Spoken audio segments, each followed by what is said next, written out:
Sa kulturang Pilipino, pamilya ang madalas na nagiging sentro. Ngunit sa kabila ng katotohanan, ang pagkakaroon ng matibay na koneksyon sa pamilya ay isang magandang pagpapala. Kung minsan ay nagdudulot din ito ng kakaibang pressure sa mga single nating kaibigan. Mula sa mga tito at tita na nagtatanong, kailan ka ba mag-aasawa? Ang mga kaibigan mong masyadong excited na nag-ahanap na rin ng kapareha para sa'yo. Hanggang sa mga church family mo na nag-e-expect ding magkakaroon ka ng anak at bubuo ng sarili mong pamilya, nakaka-pressure naman talaga. Kahit pa nga well-meaning at sincere naman ang concern nila. Ngayon, we'll address these important issues. Pag-uusapan natin ang mga praktikal na pamamaraan, paano ka magkakaroon ng magalang conversations habang nagsiset ng boundaries at nagpapatibay ng inner strength with God, bagaman nasa stage ka pa ng pagiging single sa iyong buhay.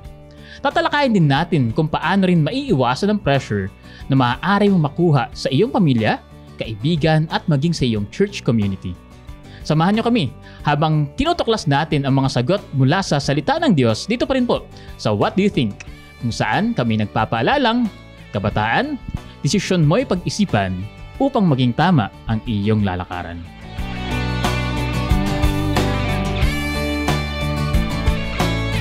Magandang araw po sa inyong lahat. Masaya kaming makasama kayo sa episode na to. Hindi lang ito para sa mga single, kundi para rin sa mga may asawa at nasa loob ng relasyon. At upang gabayan tayo sa ating usaping ito, kasama natin si Pastor Howard Lacdao at si Beryl Ruiz. Pero para mas makilala po natin sila, ay panoorin po muna natin ang video ito.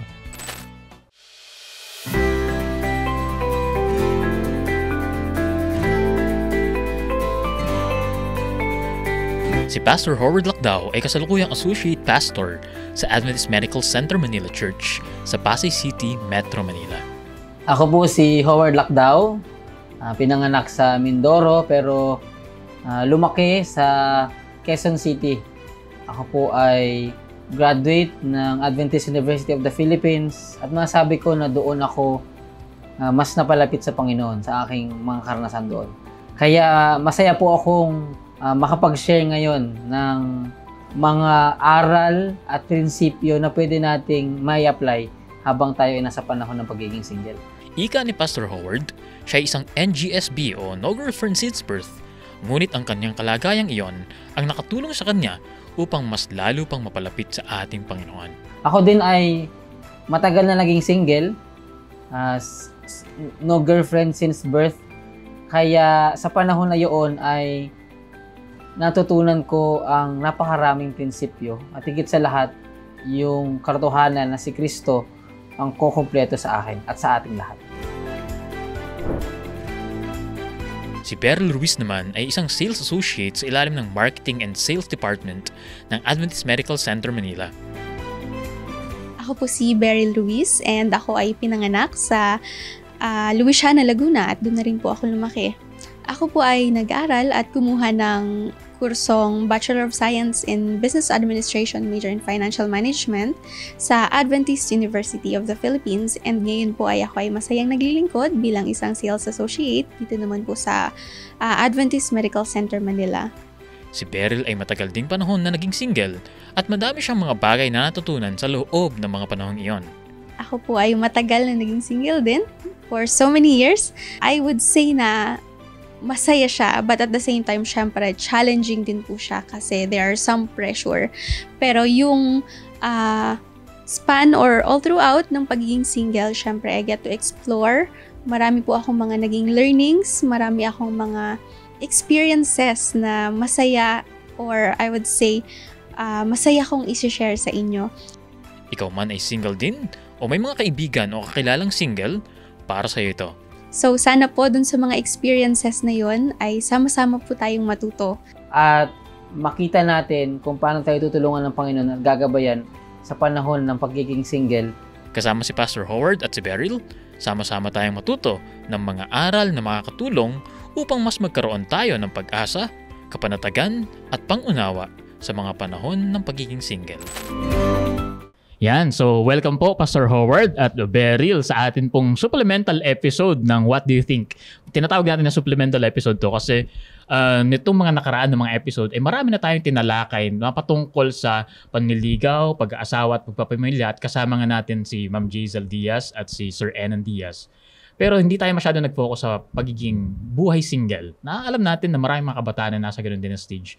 So, supplemental itong topic natin ngayon at pinamagatan nga natin tong bakit ka single, kaya mo pa ba ang pressure? Yan. So, ayan. At syempre, binabati natin yung lahat ng mga nanonood sa atin na nawa mag-subscribe kayo at mag-follow kung gusto po ninyo na mapanood din yung mga replays ng mga past na episodes natin. Ang ating pangalan sa Facebook at YouTube ay Hope Channel North Philippines para maging updated din kayo sa mga interesting topics na kagaya po nito. So anyway, welcome po ulit kay Pastor Howard at kay Beryl. May gusto po ba kayong sabihin sa atin po mga audience at listeners? Pastor? And masaya po ako na makasama ulit kayo sa parte ng season na ito. Napakahalaga ng pag-aaral natin. Lalo na sa panahon na, malaking panahon na mga kabataan ang pagiging single.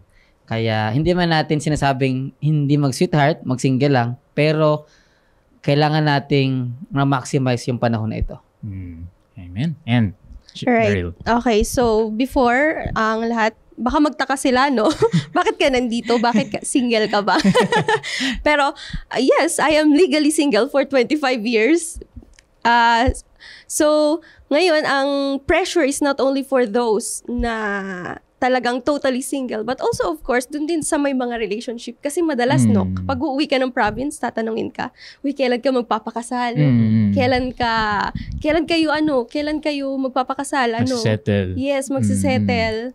So, napaka-importante po ng topic na to, no? And hopefully, makapag-share tayo ng mga magagandang ideas din. Ayan. So, salamat po, Pastor Howard at Beryl. So, ayan, binabati din po natin ang lahat ng ating po mga taga-subaybay sa Facebook page natin na Hope Channel North Philippines at sa Philippine Union Conference. Ganoon din po sa ating YouTube channel na Hope Channel North Philippines at syempre, binabati din natin yung pong mga nakatutok ngayon sa ating telebisyon sa GSAT Channel 37 at Digital Receivers Channel 45 at sa mga nakikinig naman po sa ating pong radyo AWR 89.1 FM. So, kamusta po kayong lahat? Kung sa tingin po ninyo ay kapakipakinabang ang topic po na ating pag-uusapan ngayon, paki-like at share na din po itong ating broadcast upang marami pang matuto mula sa ating pong mga pag-uusapan. Pero bago pa tayo magsimula, ay hilingan po natin si Pastor Howard para sa isang panalangin. Tayo po manalangin. Dakila po namin Diyos, ikaw na labis namin pinagkakatiwalaan sa buhay namin. Narito kami na muli nagkapasakop sa iyo. Hiniling namin na gabayan mo kami, buksan mo ang puso at isipan namin upang makita namin ang napakaganda mong mga prinsipyo at plano sa buhay namin. Gabayan mo kay Panginoon at lahat ng nakikinig sa pangalan ni Jesus. Amen. Amen, amen. Yan. So, magsisimula po tayo sa ating discussion ngayon. So, pinag-uusapan natin yung pagkakaroon ng pressure sa pagiging sa buhay single. So, naranasan niyo po ba na maramdaman itong pressure na to sa inyong mga buhay? Sige, share niyo yung experience niyo siguro. Sige, ako na nung start. Nakaramdam na ba ako ng pressure? Actually, nakaramdam lang ako siguro itong season na to. Dati, hindi ako nakakaramdam ng pressure kasi alam ko yung priority ko sa buhay. Pero ngayon, siguro mga 1 year, 2 years na. Parang, although ngayon, hindi na masyadong pressure. Pero may mga time na nakaramdam ako ng pressure. Pressure sa paligid. Although hindi ko sila sinisisi, nothing to blame. Pero laging inward naman yun eh. May factors lang yung nasa paligid natin. Pero siguro nakaramdam ako ng pressure dun sa mga nasa paligid ko. Magtatanong, especially sa family. Mayroon ba mga nagtatanong sa'yo sa family mo, paano mo yun hinahandle kapag tinatanong ka nila ng tungkol sa pagsisettle or paghahanap ng lifetime partner? Parang lagi yun eh. Like, nabanggit ko last week, talagang pag-uwi ako ng Mindoro, yun lagi ang tanong. May kasama ka na ba? Pag-uwi talaga sa province, no? Parang every time na may big event, parang ngayon, merong event ngayon, yung mga taong hindi ko nakita noon, ang tanong sa akin lagi, meron ka na bang sweetheart? Yun lagi ang tanong eh. Pero, tulad ng sinabi ni Kuya Wilmer kanina, naiintindihan natin. Alam ko, nararamdaman ko na sincere yon, punong-puno ng meaning yon, yung question nila and yung intention nila.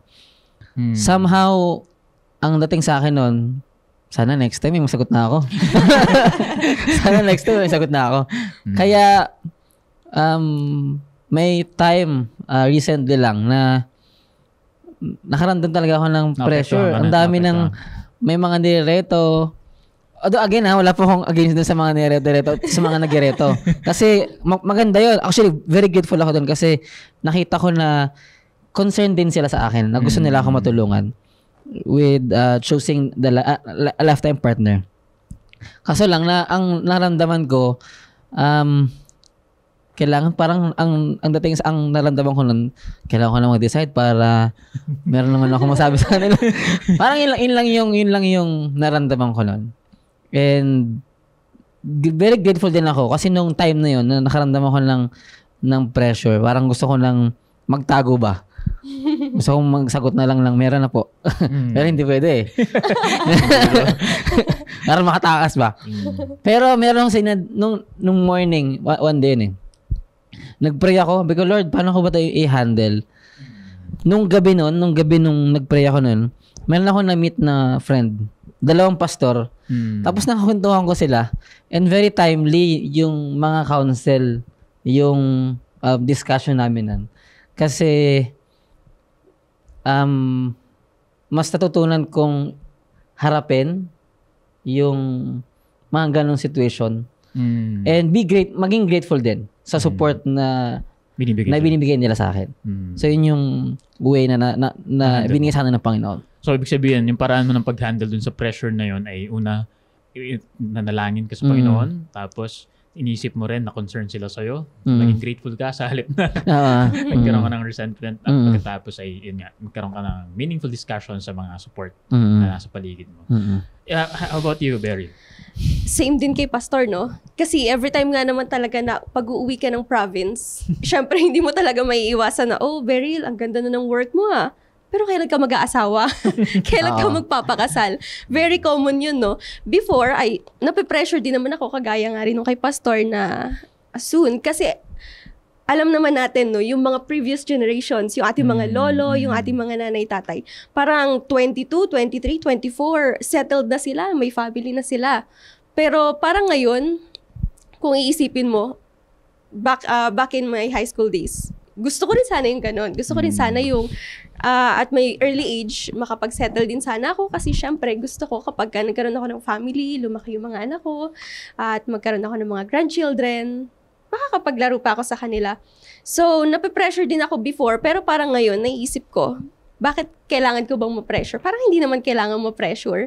So, naiisip ko at that time, sige, bahala ng Panginoon, I'll just do whatever kung ano man. Enjoyin ko lang yung buhay ko. Sama sa ministries, sa career, and whatsoever. And then later on, na-enjoy ko rin naman siya. And every time na babalik ako sa province or babalik ako sa alma mater ko, tatanungin, oh Beryl, kailan ka magpapakasal? Bibiruin ko na lang sila. Sabihin ko sa kanila, Kuya Wilmer, huwag kayo mag-alala, ninong, ninang. Bibigyan ko kayo ng invitation. Sinasabihan, inuunaan ko na sila, no? Sila. Actually, yung pressure pala na yon, naranasan ko lang din siya just last week. Nung Feb 14 actually. A day after Valentine's, naalala ko, pumunta ako ng MOA. Kasi meron akong bibiling something. And then, umupo ako sa tabi ng driver. Tapos, habang naglalakbay kami, pupunta ng MOA, tinanong ako ng driver, sabi niya, oh, kumusta naman ang Valentine's mo, ma'am? Napaisip ako doon, ha? Sabi ko, nakakapagod pala mag-Valentine sa work. Nakakapagod pala mag-Valentine sa work. Sabi niya, wala ka palang Valentine's, ma'am. Sabi ko, Valentine's po sa work. So sabi ko naman, kayo po, kumusta po yung Valentine's niyo? Sabi niya, mabuti naman. Kahit sobrang busy, talagang binibigyan ko ng time yung asawa ko, no? Na kahit walking lang, kahit walang pera, basta ang importante, magkaroon kami ng time together ng wives. Napaisip ako, sarap naman ng ganun. Kahit talagang, hindi importante yung grande, pero talagang binibigyan ka ng time ng partner mo. So ako napaisip ako, doon ulit yung pressure. Bigla ko na pressure na, sana ganun din ako, no? na kapag nagkaroon ako ng partner, ganun din yung mararanasan. Or pag nagkaroon ako ng asawa, ganun din yung mararanasan ko na no matter how old we are, ganun pa rin. Meron pa rin dating, meron pa rin ligawan. Tapos doon ako napaisip na ano nga ba talaga yung plan ng Panginoon. Pero no pressure pa rin naman. Kung sakali mong ma-experience ko man yun, it's okay. May plano ang Panginoon. So parang sa'yo, paraan mo ng pag-handle ay nag-focus ka muna sa ibang mga bagay, sa mga ministries, sa halip na i-deal yan face-to-face. Kumbaga, yung focus mo ay inilaan mo sa iba, yung attention mo ay inilaan mo muna sa iba. Kaso lang, from time to time, hindi talaga mula sa mga driver. Hanggang jeep. So yun. Pero halimbawa sa inyong family, paano nyo na-handle, kunwari, paano yung mga klase ng conversation na ginagamit nyo or sinasabi nyo kapag tipo na nape-pressure na kayo sa mga sinasabi ng mga nasa loob ng family member na tungkol sa pag magsisettle, pag-asawa, or paghanap ng boyfriend or girlfriend, paano yung mga conversation na ginagamit ninyo? Magalang ba kayo or nagagalit pa kayo? Paano yun? Paano yung handle? Kasi para din sa ating mga viewers, lalo sa mga kabataan, kung dumating man sila sa ganung point, ano yung paraan para ma-handle nila yun in a nice way, o kung hindi man nice yung sa inyo, ganun na lang din. So yun yung paano natin na-handle yun? At sa paraan ng pakikipag-usap, paano tayo sumasagot? Sige, ako ulit. Si Pastor ulit muna. Sa parents ko, particularly, although hindi pa namin masyado napag-usapan ni na Papa at ni Mama. Kasi ako na lang yung walang asawa sa amin eh. Ilan ba kayong magkakapatid? 5 kami. Sir? 5 kami. Pero merong isang beses, si Mama tinanong ko ni Mama. Pero ang sagot ko kay Mama, kasi sila Papa, hindi ako nape-pressure kay Papa eh. Hindi nila ako pinipressure ni Mama at Papa. Pero may one time na nabanggit na pag-usapan namin yan. Ang sabi ko kay Mama, una, kasi wala pang akong nakikita. So, talagang honestly, sinabi ko yun kay Mama. And pinapag-pray ko yun. At pag meron man ako nilid na ako ng Panginoon doon, papakilala ko naman sa kanila. At very respectful sila doon. Isabihin, wala silang, pwede to. Ay, hinahayaan nila akong mag-decide, although meron pa rin guidance nila ng parents. Pero yun, sa akin personally, very grateful ako doon sa gesture ng parents ko na yun. Yan. So yun, sa akin, ang way ko doon, kausapin talaga sila. Kung ano yung reason, bakit wala pa or hindi pa. Bakit single pa. So sa halip na pigilan mo sila, nagsaset ka ng boundaries o nagiging open ka sa communication na ito talaga yung mga plans ko, di ba? Parang ganun yung ginagawa mo, Pastor Howard. How about you, Beryl? Yun nga. They all know na, my family knows naman, I have my special someone, pero syempre, ang pressure dun is kailan kayo magpapakasal. Before, tinatanong ako ng, there was one time na alala ko, tinanong ako ng daddy ko. And very uncommon yun sa daddy ko kasi parang pagdating doon, hindi siya ganun ka-expressive eh. So, nandun kami sa harap ng pagkainan namin. I think that was, lunchtime namin. Kami lang dalawa kasi yung mami ko is naliligo. Tinanong niya ako, bigla siyang umupo sa harapan ko. What if bigla nag-propose? Or what if biglang nagtanong? Anong gagawin mo? Na-startle ako, ano yung sasagot ko? Parang at first na-feel ko yung pressure na, what if nga naman? Ready na ba ako? Tapos, kasi hindi naman ako tinatanong talaga lagi ng parents ko eh. Mostly sa mga kamag-anak yung pressure. Kaya doon ako nakaramdam ng parang, oo nga, yung totoong pressure talaga. Pero bago ko sagutin si daddy nun, parang huminga muna ako. Oo nga naman. Tapos nagkaroon kami ng talagang deep talk ng daddy ko. First time yun, inopen ko sa kanya lahat nung kung ano talaga yung nararamdaman ko, kung ano talaga yung nasa isip ko, and kung ano yung mga worries ko, yung mga struggles ko, kung bakit may possibility na mag-say no muna ako if ever, or kung bakit ayoko pa talaga. At inopen ko rin naman sa kanya kung ano yung mga mararamdaman ko or kung ano yung nararamdaman ko, kung bakit gusto ko na rin naman talaga. So, in that way, parang nagkakaroon kami ng exchange of thoughts, and then iba rin talaga yung knowledge na makukuha mo from your parents eh. Kasi yung kanila, from their experiences talaga. So, doon ako nakakaisip na, okay, if ever na i-go ko to, so, ito yung possible na mangyari. And if ever na hindi, it's okay lang din naman.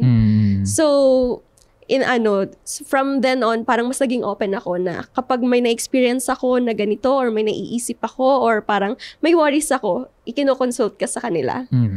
Amen, amen. So, napakaganda pala talaga na meron kang mga concern talaga na parents, di ba?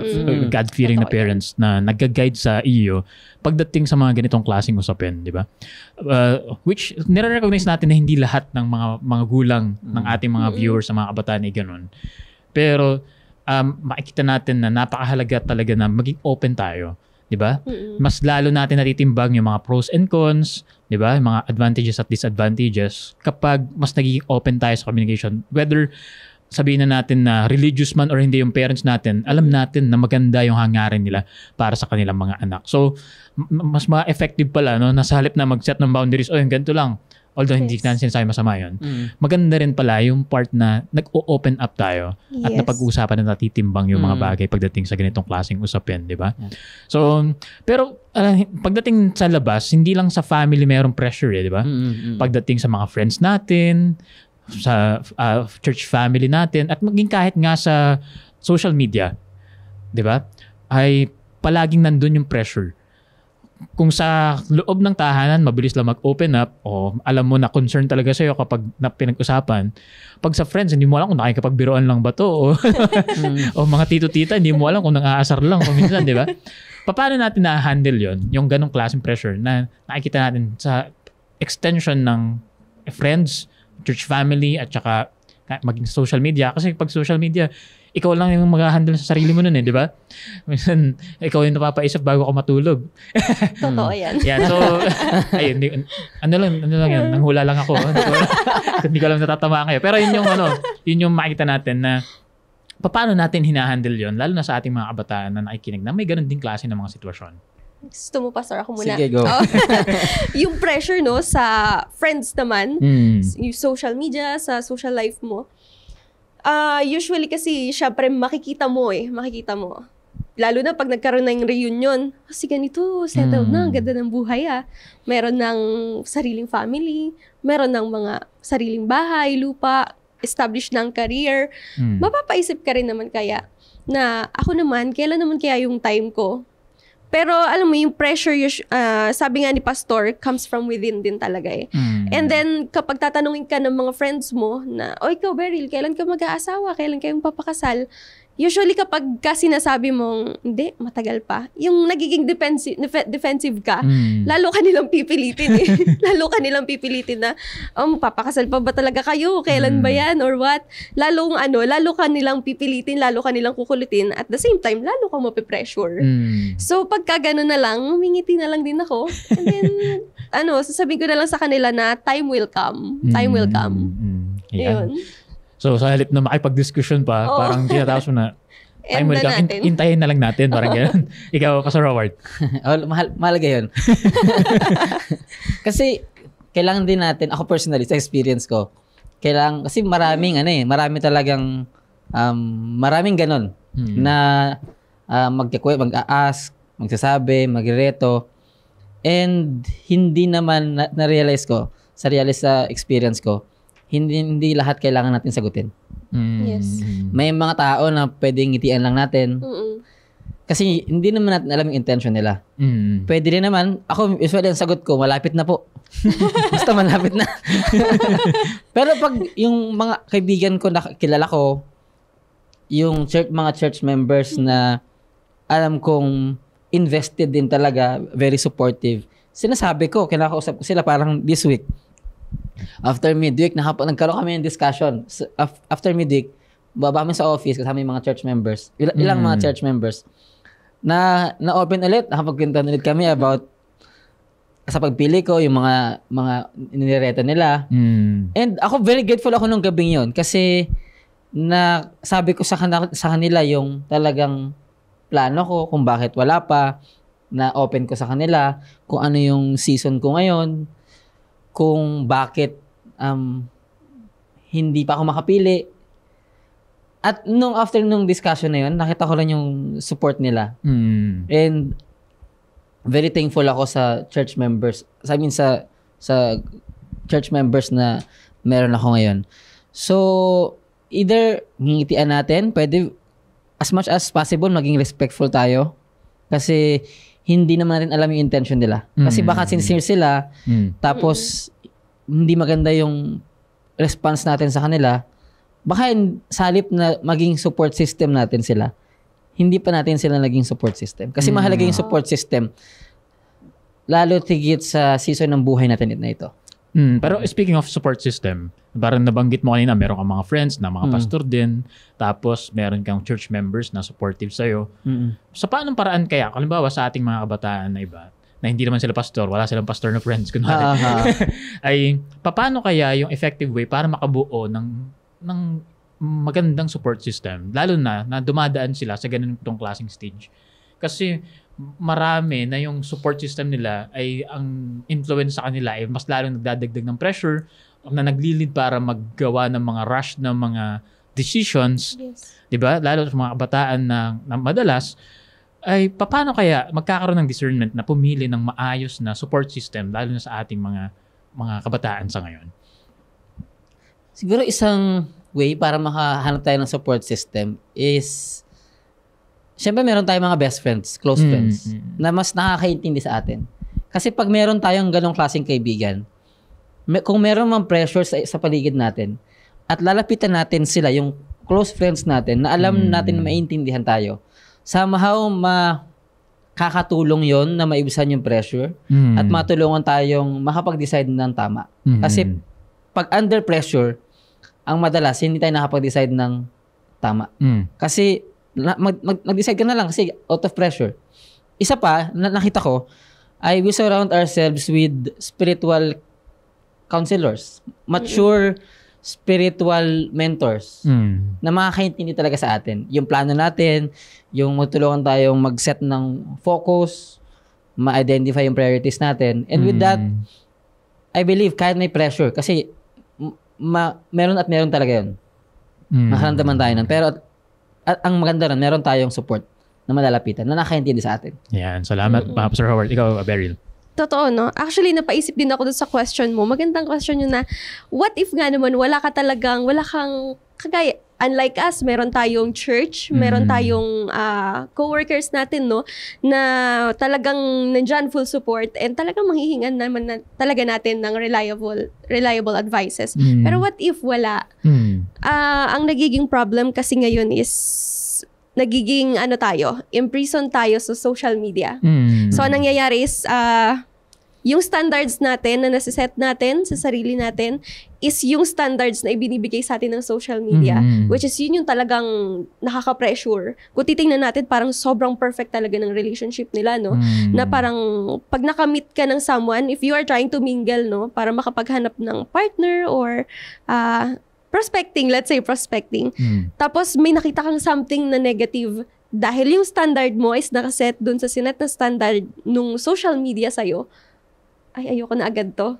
So, instead na makita mo yung good side ng tao, ang lagi nating nakikita is yung negative side. Na parang konti lang na makita mo, no, ayoko na agad.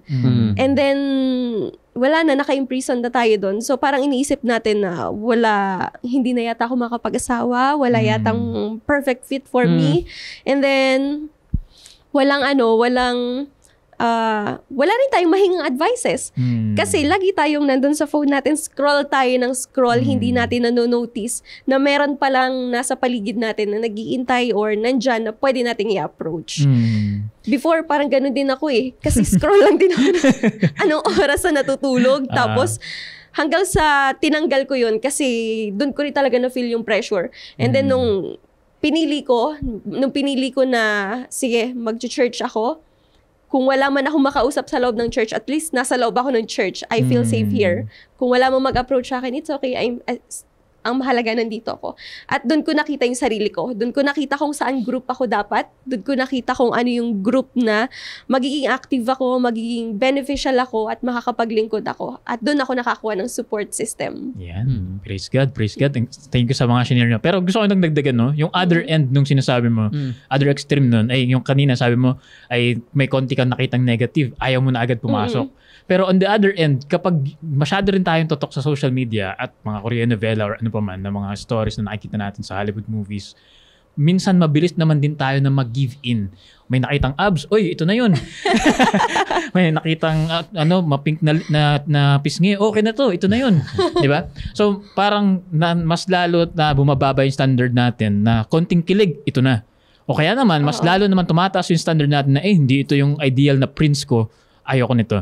Diba? So, sa halip na mag-focus tayo dun sa mga ideals na pang long term makakatulong sa ating family, nabubuin, yung makita natin yung totoong values na hinahanap natin, God-fearing, humility, respectful, honesty, lahat ng yon, thoughtfulness, na makikita natin sa mga thriving at effective na mga families ngayon, mas napapafocus tayo dun sa mga superficial lang. Diba? So, napakahalaga na sa paghanap natin ng support system, kinaiwasan natin yung mga masyadong superficial na mga bagay o kung minsan kahit yung superficial na mga tao pagdating sa mga mindset nila. Napakahalaga na makahanap tayo ng mga mature na mga support, mga mentors, mga coaches, mga friends, co-workers na mature yan. Yun, sorry. Lastly pala, no? Yung mga advices na nakukuha natin from our friends, from the pastors, from dun sa mga people surrounding us, secondary lang yun eh. Ang primary na ano dapat natin, kukuha ng advice is talagang Bible. Amen. Ayan, totoo yun, no? Dapat palagi natin ibinabalik sa salita ng Panginoon yung ating buhay na nais natin na magpumasok sa isang relasyon, ilalapit natin yun sa Panginoon. Sige, may gusto kayo dito, Sir Howard. Basahin natin yung Proverbs 15:1. Sabi ng Proverbs, ito wisdom to para sa atin. A gentle answer turns away wrath, but a harsh word stirs up anger. So, principle ito na pwede nating magamit on responding to people.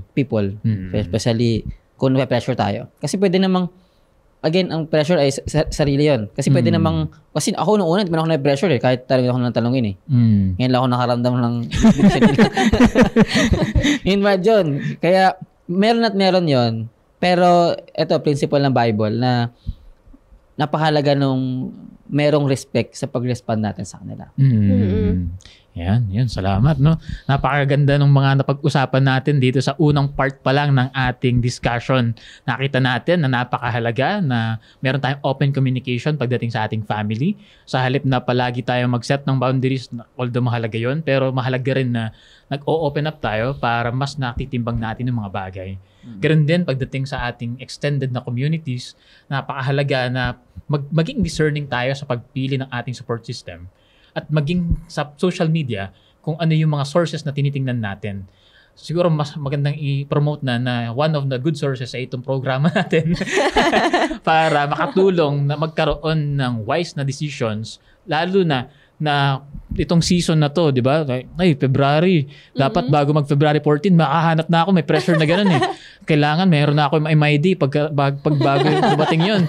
Na gano'n yung klase ng pressure. Pero mas nagkakaroon tayo ng meaningful na discernment. Mas natitimbang natin na sa isang logical at wise na pamamaraan kapag nagbabase tayo sa salita ng Panginoon at sa mga kasama rin yung mga God-fearing na mga mentors at mga friends natin.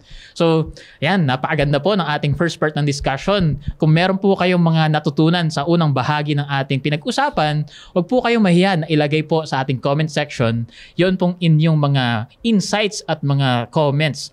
At syempre, kung meron din po kayong mga katanungan, ilagay nyo rin po yan dyan at kung gusto nyo po na maging private yung tanong, huwag po kayong mahihiya na kontakin po ang mga numbers na makikita po ninyo sa ilalim ng inyong mga screens. Pero bago po tayo magpatuloy, ay makakarinig po muna tayo ng isang maganda pong awitin.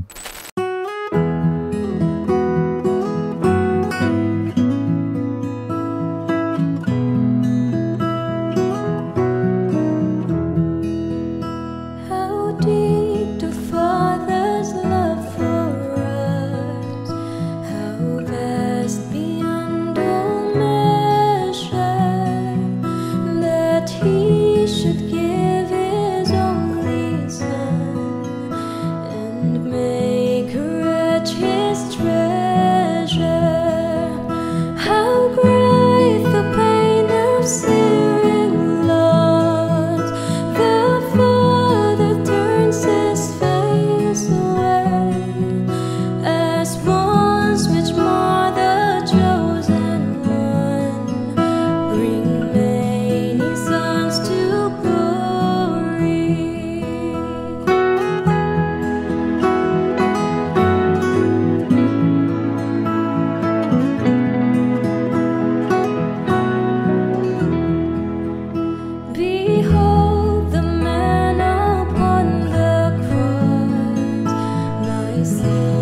Ayan, maraming salamat po sa isang magandang awitin na atin pong napakinggan. Nagbabalik po ulit tayo dito po sa ating programang What Do You Think?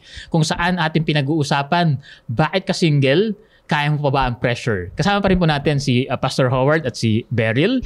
At tayo po ay magpapatuloy po sa atin pong discussion. Kanina marami tayong mga aspeto ng pagiging single na napag-usapan. Pagiging open sa communication natin sa ating family, paghanap ng strong at spiritual na support system. Pero sa atin pong mga kabataan, ano pong masasabi natin doon sa mga kabataan natin, mga viewers natin na nakakaranas ng internal na pressure? Diba? Kasi nabi nyo, medyo nabanggit nyo na yun kanina eh. Merong internal. Kanina, nakafocus tayo sa external, family at saka friends at saka social media. Pero pagtapos ng lahat, kahit na maging maganda yung pakikipag-usap mo sa mga lahat ng nagtanong sa'yo at nagdagdag ng pressure sa'yo, pag mag-isa ka na lang, dun mo maiisip doon ka mapapaisip, dun ka magkakaroon ng totoong pressure. Ano yung masasabi natin sa mga viewers at listeners natin na dumarating sila sa ganung point? Doon sinabi natin ngayon, bago matulog sa gabi, paggising sa umaga, habang naliligo, napapatagal dahil maraming iniisip, lalo na pag-iisip single. Ano masasabi natin sa kanila yung nasa ganun klase ng stage ng pressure sa pagiging single sa buhay? Parang feeling ko naman, lahat naman tayo dumadaan sa ganung stage, no? Meron talagang stage na, or meron talagang point in our lives na kailangan talaga nating ma-pressure. Kasi ang pressure naman is hindi yan always negative. Minsan talagang kailangan din nating ma-pressure for us to be able na mag-take na ng action, no? So, doon sa mga kabataan or doon sa mga, hindi lang kabataan actually, doon sa mga nakaka-experience ng pressure from within themselves. Nung na-experience ko, i-share ko lang din yung experience ko nung nandun ako sa time na yun. Totoo na talagang nakaka-pressure siya na hindi mo alam. Minsan talagang papangunahan mo eh. Nakaplano na yung gagawin mo. Sige, ganito na lang. Ano yung gagawin ko next? Sige, ganito na lang. Tapos kung hindi to mag-work, ganito na lang, ganito na lang. Para lang talaga magkaroon ka na ng immediate solution or magkaroon ka ng immediate na na answer. Pero pag ginawa mo yun ang ginawa mo, exhaust ka lang. And then lalo lang siya nagiging complicated. So, ang pinaka-best thing na ginawa ko talaga or yung pinaka-best decision na ginawa ko sa sarili ko is yung when I decided to pour my heart to God. Amen. And doon talaga sinabi ko lahat ng cares ko, lahat ng worries ko, one-on-one kami na talagang kung kailangan ko, umiyak ako. And then parang doon na-release talaga eh. Kasi kahit anong gawin mo, kahit na feeling ko that time, meron naman akong support system, meron naman akong church, meron naman akong family, pero nandun pa rin yung pressure. And then, yun lang talaga yung naging outlet ko. When I decided to pour my heart to God. And then, I decided to read His words and talagang ginaid niya ako. And then, nung ginaid niya ako, dun ko nakita kung ano ba talaga yung plano niya for me.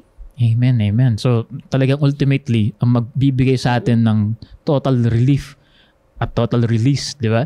Ay yung pag-open natin sa ating Panginoon at nagkakaroon tayo ng fulfillment. Tamang binabasa natin yung comfort mula sa kanyang mga salita. How about you, Pastor Howard? In line with that din, mahalaga din kasi kung sinurrender natin sa Panginoon, ang result nun is renewal ng kaisipan natin. Pag-renew ng pag-iisip natin kasi last week na diniscuss natin yung negative view ng pagiging single. Pero ngayon, nakita natin na napakaraming blessing na pwede nating ma-experience. So siguro sa personal struggles, inward struggle, ang isang way na para rin iba rin yung approach natin sa mga pressure ay ibahin natin yung pananaw natin o pagkaintindi natin sa singlehood. Na ito ay blessing. Totoo. Maraming pwede tayong ma-maximize habang nandito tayo sa season na ito.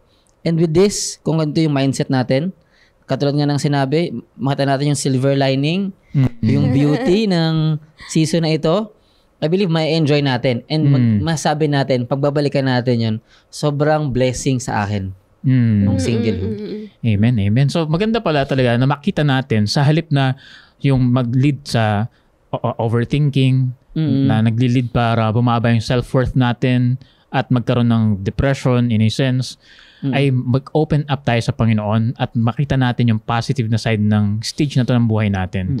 Di ba? Kailangan na maging sa ating mga kabataan, anuman yung stages ninyo ngayon sa inyong pamumuhay, kayo nga ay single ngayon tapos kayo ay nagtatrabaho o kaya naman kayo mga estudyante pa lang, lalo na mag-aral muna kayo.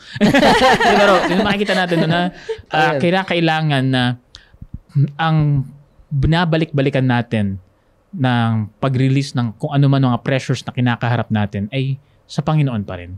Diba? Sa Panginoon tayo nagbubukas ng kung ano yung mga hinanaing natin at mga pressures na meron tayo. So, pero ano yung mindset? Anong mindset? Pagka nandun ka na, mabilis kasi, lalo na ang kultura ng Pilipino ay parang kapag ikaw ay single, ikaw yung less than compared doon sa mga nakasettled na, may asawa na, nakapag-my day ng buong family nila. Parang ikaw yung less than sa kanila na parang ang bilis na maramdaman mo na hindi pa ako enough. Di ba? Ang bilis na maramdaman mo na parang hindi pa ako worthy.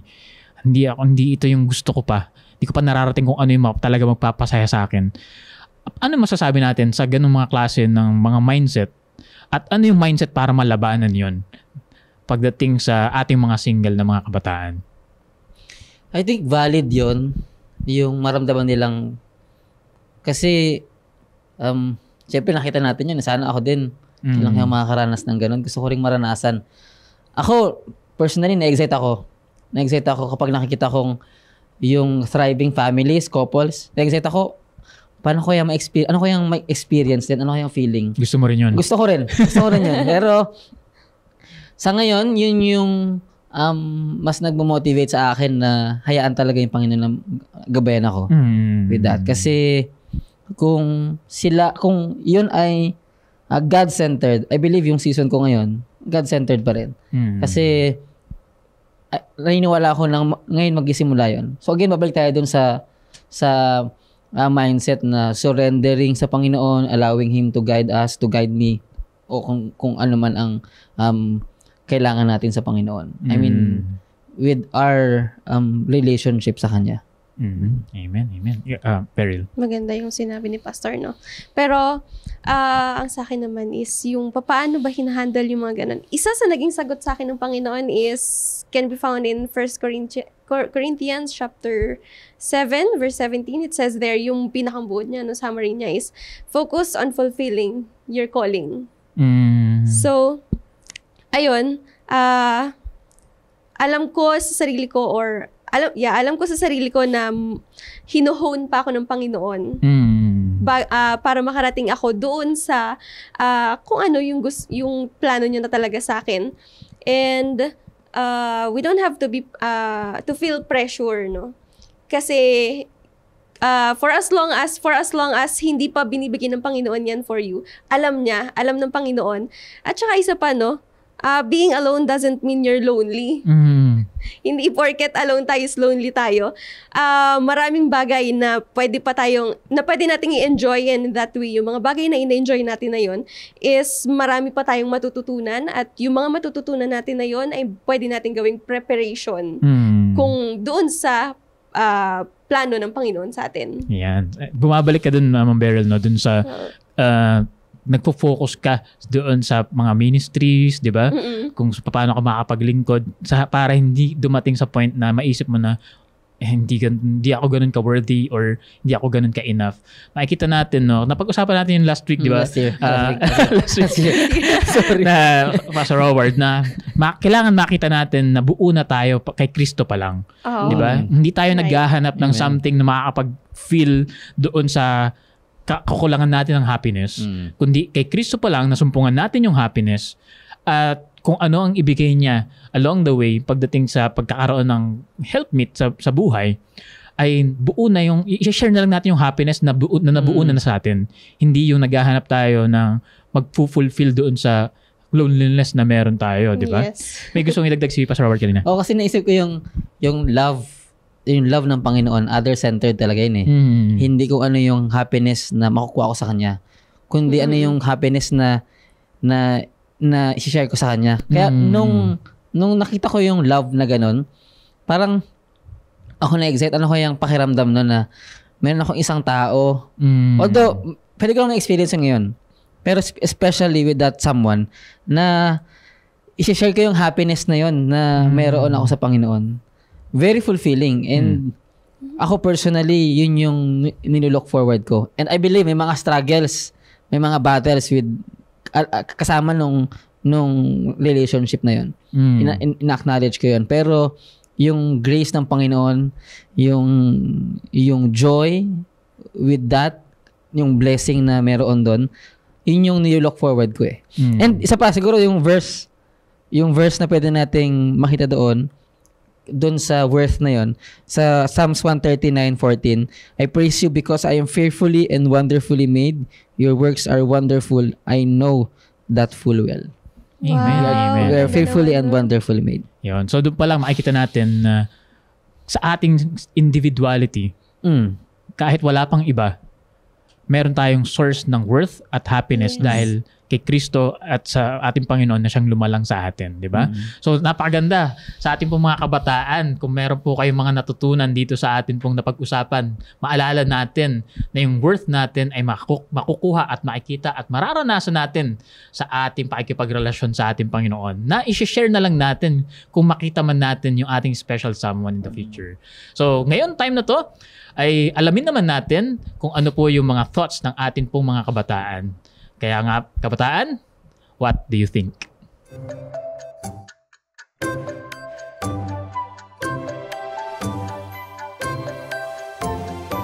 Ang pinaka-importante sa lahat ay yung galing mismo na advice sa ating Panginoon.